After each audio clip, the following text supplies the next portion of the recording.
কি করছো তোমরা? খাবার খাচ্ছ? কি করেছো? কত সুপ্রভাত বন্ধুরা, কেমন আছো তোমরা সবাই? আশা করছি তোমরা সবাই ভালো আছো, সুস্থ আছো।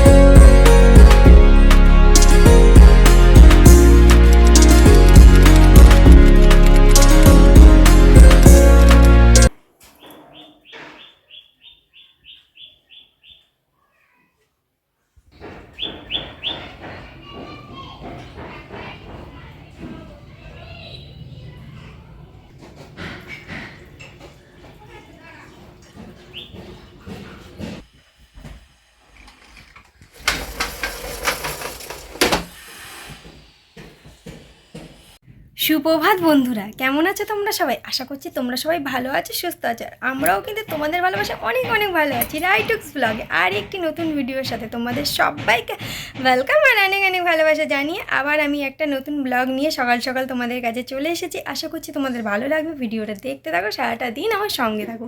আর ভিডিওটা যদি ভালো লাগে অবশ্যই একটা লাইক কমেন্ট শেয়ার করে দিও। আর যারা চ্যানেলে নিউ ভিউয়ার্স আছে তারা অবশ্যই চ্যানেলটিকে সাবস্ক্রাইব করে দেবে আর পাশে থাকা বেল আইকন বাটনটিকে প্রেস করে অল করে দিও। তো দেখো, সকাল সকাল ঘুম থেকে উঠলাম। আর আজকে যেহেতু সানডে অনেকটাই একটু লেট হয়ে গেছে। আর তোমাদের দাদাভাই ঘুম থেকে উঠে ফ্রেশ হয়ে তারপর ও গিয়েছিল বাজার থেকে এনে দিয়ে গেছে চিকেন। তো চিকেনটা করব, ধোবো, এখন কিছু করা হয়নি, রান্নাঘরেই পড়ে আছে। আর তারপর আমি উঠলাম, উঠে এই যে ফ্রেশ হলাম। মানে ঘুম থেকে উঠেছি, উঠে ফ্রেশ হয়েছি, জাস্ট ব্রাশটা করেছি, করে ফ্রেশ হয়েছি। আর হচ্ছে গিয়ে এই যে বাসি বিছানা গুছালাম, এই যে গোছানো হয়ে গেছে, তোমাদের তো দেখালাম। কটা জামা কাপড় ভেজালাম, তো ওই জামা কাপড়গুলো ভিজিয়েছি। তো আজকে ভালোই রোদ আছে, ওগুলো কেচে দেবো। আর বাইরের কলে জলও চলে এসছে, 11:30 বাজতে যায়, রান্নার দিকে যেতে হবে, রান্নার কাজকর্ম আছে। তোমাদের দাদাভাইয়ের আজকে ছুটি, কিন্তু অন্য একটা দরকারি কাজ আছে, ও সেখানেই গেছে। তো চলো, সারাদিন কি করছি না করছি সবটাই তোমাদের সাথে শেয়ার করতে চলেছি। আশা করি তোমাদের ভিডিওটা ভালো লাগবে। তো ভিডিওটা দেখতে থাকো, সারাটা দিন আমার সঙ্গে থাকো। আর এখন যাব একটুখানি বাজার, হচ্ছে গিয়ে পন্নার জন্য আনতে যাবো লাউ শাক। পন্নাকে দেবো লাউ শাক, তো ওকে লাউ শাকটা দেওয়া হয়নি। তো মা বাজার আসছিলো, তো আমি বললাম তাহলে তুমি একবারে নিয়ে আসো বাজারে, আমি আর তাহলে বাড়িতে যাব না, তুমি তাহলে নিয়ে আসো, আমি বাজারটা যাচ্ছি, একটুখানি আগিয়ে যাচ্ছি, তুমি আমাকে দিয়ে দেবে, তাহলে আমি ওকে দিয়ে দেবো। তো চলো, কি করছি না করছি সবটাই তোমাদের সাথে শেয়ার করতে চলেছি। তার জন্য সারাটা দিন সঙ্গে থাকতে হবে, আর ভিডিওটা স্কিপ না করে দেখতে হবে কন্টিনিউ, তাহলেই সবটাই জানতে পারবে, সবটা বুঝতে পারবে। আশা করি তোমাদের ভিডিওটা খুবই ভালো লাগবে। চলো। মা তো বাজারে এসে দাঁড়িয়েছিল আর ভীষণ ফোন করে আমাকে বকাবকি করছিল, বলছিল তুই কি করছিস, তোর এখান থেকে যেতে এইটুখানি আসতে এতটা সময় লাগে। কারণ আমার এখান থেকে যেতে বাজার বেশিক্ষণ সময় লাগে না, তোমরা তো ভালো করেই জানো, কিন্তু আমাদের ওই বাড়ি থেকে বাজারে আসতে একটু টাইম লাগে। তো মাকে বললাম তুমি তো বাজারঘাট করবে, তো বাজারঘাট করে নাও, আমি আসছি, এক্ষুনি চলে আসছি। তার মা বাজার করার আগেই আমি পৌঁছে গিয়েছি, মা সব বাজার করার আগেই। তো দেখো, মার কাছ থেকে লাউ শাকের ব্যাগটা হাতে নিয়ে চলে এসেছি। মা কিন্তু কী সুন্দর লাউ শাকটাকে উপরে পেপার দিয়ে ঢেকে দিয়েছে। তো লাউ শাকের ব্যাগটা হাতে নিয়ে সোজা বেরিয়ে পড়েছি পর্ণার বাড়ির উদ্দেশ্যে, যাব পর্ণাকে লাউ শাকটা দিতে। চলো, বেশি কথা বলবো না, পর্ণাকে লাউ শাকটা দিয়ে চলে আসি। তো পর্ণাকে লাউ শাকটা দিয়ে বাড়িতে চলে এসেছি। চলে এসে এই যে দেখো, পুরনো রুটিনে ফিরে গিয়েছি। মানে ঘরের ড্রেস পরে নিয়েছি, ড্রেসটা চেঞ্জ করে এবার চুলটাকে একটু আঁচড়ে নেবো। চুলটা পুরো একদম পাগোছালো, মানে পাগলের মতন অবস্থা, মানে অগোছালো সেরকম একটা অবস্থা। তো পর্ণা বারবার বলছিল বসো বসো বসো, আমি বসিনি, কারণ ওরও আজকে রোববার, ওরও আজকে হাজব্যান্ড বাড়িতে আছে, তোমাদের দাদাভাই আজকে বাড়িতে আছে, কিন্তু একটা কাজে বেরিয়েছে বললাম তো। আর আমার যেহেতু ভীষণ বেলা হয়ে গেছে, ও তাও রান্না বসিয়ে দিচ্ছে, আর আমার তো কোনো কাজই হয়নি, জাস্ট বাসি বিছানাটা তুলে আর হচ্ছে কি কটা জামা কাপড় ভিজিয়ে চলে গিয়েছি। তো দেখো, জামা কাপড়টা এসে খুলে যে চেয়ারের উপরে গেছি, সেটাও এখন আমার ভাঁজ করার কিন্তু সময়টা নেই, মানে এতটাই বেলা হয়ে গেছে কি বলবো। তো রান্নাঘরের দিকে তো চলে এসেছি, বড়মশাইতে চিকেন নিয়ে এসে, তো চলো দেখি। হ্যাঁ, চিকেনটা ধুতে হবে, ভীষণ কাজ আছে, কিন্তু সকাল থেকে এখনও পেটে একটু একটু কিছু দানা পড়েনি, মানে জল ছাড়া কিচ্ছু খাইনি, একটা বিস্কিটই পর্যন্ত খাইনি, কিন্তু ভীষণ খিদে পেয়ে গেছে, তো কিছু তো একটা খেতে হবে। তো দেখো হাতে নিয়ে নিয়েছি আমার ফেভারিট পাউরুটিটা। তো ওই যে পাউরুটিটা খেতে আমার ভীষণ ভালো লাগে, ভীষণ ভালো লাগে। চলো টিফিনটা করে নিই সকালের, খেয়ে সোজা আবার রান্নাঘরে ফিরে এসেছি। এসে ভাতের হাঁড়ি চাপিয়ে দিয়েছি, জলটা আমার একটু ফুট দিয়েছে। এইবার কি করব, চালটাকে ধোবো, ধুয়ে তারপর ভাতটাকে দিয়ে দেবো। চিকেনটা ধুতে হবে, আর ফ্রিজ থেকে আবার মাছটাকেও বের করে নিয়ে এসেছি।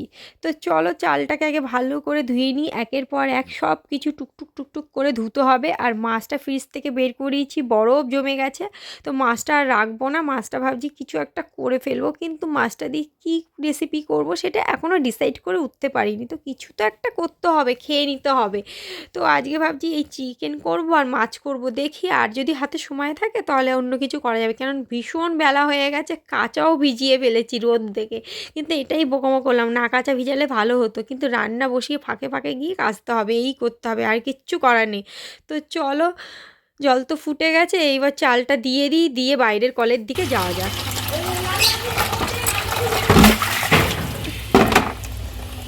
কি ফুলটু, ফুলটুস, মাংকা, কি করছো তোমরা? খাবার খাচ্ছ? কি করেছো? কত সুন্দর খাঁচাটাকে করে রেখে দিয়েছো, বাহ বাহ। তোমাদেরকে প্রাইজ দেবো, প্রাইজ, গিফট, গিফট দেওয়া হবে। হ্যাঁ, গিফট দেবো। এখন আমার অনেক কাজ পড়ে আছে, কাজ করব, তোমাদের সাথে কথা বলার টাইম নেই। হ্যাঁ, গিফট দেবো, গিফট, প্রাইজ। খেলা করো, খেলা করো, হ্যাঁ খেলা করো, খেলা করো, খেলা করো।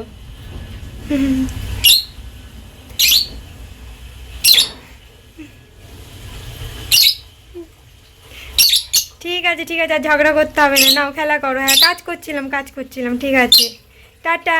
এখানে বাইরের কলে কাজ করছি। ভাতটা বসিয়ে চলে গিয়েছিলাম বাইরের কলে, একটু ফুলটুসের সাথে গল্প করে আসলাম, গল্প করে তারপর হচ্ছে দেখলাম জল চলে এসেছে, জলটাকে ছেড়ে দিলাম। ফার্স্টে না টাইম কলে যখন জলটা আসে তখন একটু কেমন গন্ধ গন্ধ লাগে, কিছুক্ষণ জলটাকে ছেড়ে রাখলে না গন্ধ ভাবটা কেটে যায়। তো আমি এটা ছেড়ে দিয়ে কলটাকে খুলে দিয়ে সোজা ঘরে চলে এসেছিলাম। চিকেন পত্র ভালো করে ধুয়ে পরিষ্কার করে নিয়েছিলাম। ওই ভাত বসানো সেই ফাঁকে তারপর বরমশাই এসে চেয়েছিলো, এসে আমি বললাম কিছু একটা খেতে দেবো, বললো না আমি কিছু খাবো না, আমি বাইরে খেয়ে নিয়েছি। তা আমি বলছি কি, ও তাই, আর আজকে তো আমার জন্য কিছু আনোনি? বলে কি, তোমাকে তো ফোন করে বললাম যে তোমার জন্য পরোটা এসব কিছু আনবো, তুমি তো বললে না আনতে হবে না, আমিই বারণ করে দিয়েছিলাম ওকে, মিথ্যে বলে আর লাভ নেই। তো যাই হোক, আমি দেখো চিকেন কষা বসিয়ে দিয়েছি, চিকেনটাকে বসিয়ে দিয়ে সিমে করে দিয়ে চিকেনটা আমার কষতে থাকুক, সেই ফাঁকে কিন্তু আমি বাইরের কল থেকে জামা কাপড় ধুয়ে চলে এসেছি, কিছু কিছু করে কেচে নিচ্ছি, বুঝতে পারলে তো, ফাঁকে ফাঁকে। তোমার বেশ জামা কাপড়গুলোও কাঁচা হয়ে গেছে টুকটুক টুকটুক করে। আর এই ফাঁকে এসে দেখি দেখো চিকেন কিন্তু আমার অলরেডি কষানোটা হয়ে গেছে। এইবার আর একটু তেল ছাড়লে এবার এর মধ্যে জল দিয়ে ভালো করে ফুটাবো, ফুটিয়ে নামানোর পর গরম মশলা দিয়ে একেবারে নামিয়ে নেব। তারপর ভাবলাম কি করব, তো চলো এই যে মাছের ঝাল করে নিয়েছি, এইবার মাছের ঝালটা আমার হয়ে এসছে, এবার নামিয়ে ফেলবো। এবার টুকিটাকি যে রান্নার বাসনগুলো বেরিয়েছে সেগুলো একেবারে মেজে ঘরটা মুছে সোজা চলে যাব স্নান করতে, অনেক বেলা হয়ে গেছে। স্নান করে চলে এসেছি, আর বেশ ভীষণ ঠান্ডা ঠান্ডা লাগছে, অনেকটা বেলা হয়ে গেছে, 3:15 বেজে গেছে। তোমরা তো দেখলে যে কখন থেকে উঠে কাজ শুরু করেছি। তো স্নান করে চলে এসেছি, এবার পুজো দেবো ভেবেছিলাম, চুলে শ্যাম্পু করবো, মানে প্রচুর ময়লা হয়ে গেছে, ময়লার থেকে বেশি হচ্ছে গিয়ে ড্যান্ড্রাফের জন্য, খুশকি এত মাথায় না, ওই জন্য চুলটা বেশি ময়লা হয়ে যাচ্ছে। সেই বাড়িতে গিয়েছিলাম, সেদিনই শ্যাম্পু করেছিলাম, আর শ্যাম্পু করা হয়নি, ভাবলাম আজকে করবো, কিন্তু অনেকটা বেলা হয়ে গেছে। আর এখন যদি শ্যাম্পু করতে যেতাম ভীষণ ভীষণ ঠান্ডা লেগে যেত, এমনিতে আমার ঠান্ডার প্রচুর প্রবলেম, আর ভীষণ গরম পড়ে গেছে। আবার দেখো স্লিপলেস হাতার নাইটিতে পুরনো ড্রেসে ফিরে এসেছি, মানে এত ভীষণ গরম পড়ে গেছে, আর ফুলাতা নাইটি পরা যাচ্ছে না, ফুলাতা নাইটি পরে শুলে না রাত্রিবেলা ভীষণ গরম লাগে।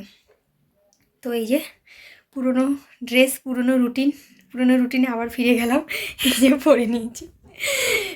তো তোমরা ভাবছো বাবা কী রে পাগল নাকি, আমি এরকমই। তো যাই হোক, যারা আমাকে ভালোবাসে এরকমই বাসবে, আর যারা না বাসে তারা তো জেলেস ফিল করবেই, তো কিছু করার নেই। তো চলো এই যে পুরনো রুটিনে ফিরে গেছি, এবার কি করব, পুজো দেবো, পুজো দিয়ে খাওয়া দাওয়া করবো। তোমাদের দাদাভাই আসছে, ও এসেছিলো, এসে আবার একটুখানি রেস্ট ফেস্ট নিল, নিয়ে আবার চলে গেছে, আজকে ছুটির দিন, একটু বন্ধুবান্ধবের সাথে আবার চলে গেছে ক্লাবে আড্ডা দিতে। তো আসছে, পুজোটা ততক্ষণ দিয়ে নিই, পুজো দিয়ে খাওয়া দাওয়া করবো, পরে আবার তোমাদের সাথে কথা হচ্ছে।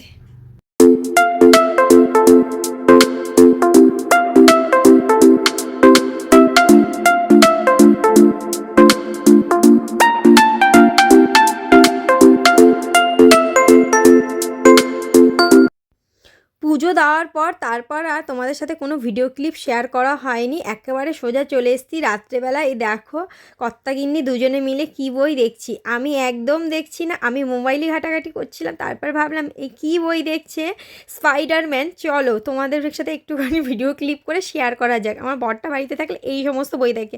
আর স্পাইডারম্যান দেখো যেটা স্বাভাবিক করে থাকে, এইখান থেকে ওইখানে তিরিং বিরিং করে লাভ দিয়ে দেখো কোথায় পড়লো রে বাবা, কি জানি না কোথায় পড়লো। এই দেখো আমার বর্মশাই তো মনোযোগ সহকারে দেখছে, মনোযোগ সহকারে দেখছে। আমি বলছি তাকাও তাকাও তাকাও, তো তাকাচ্ছি না, দেখো আবার এক চোখ দেখাচ্ছে, আমাকে ডিস্টার্ব করছে তো না, আমি যে তোকে বিরক্ত না করি। আর এই এক চোখ দেখাটা আমি ভীষণ ভীষণ মানি, বুঝতে পারলে তো, ওই জন্য আমাকে বিরক্ত করছে।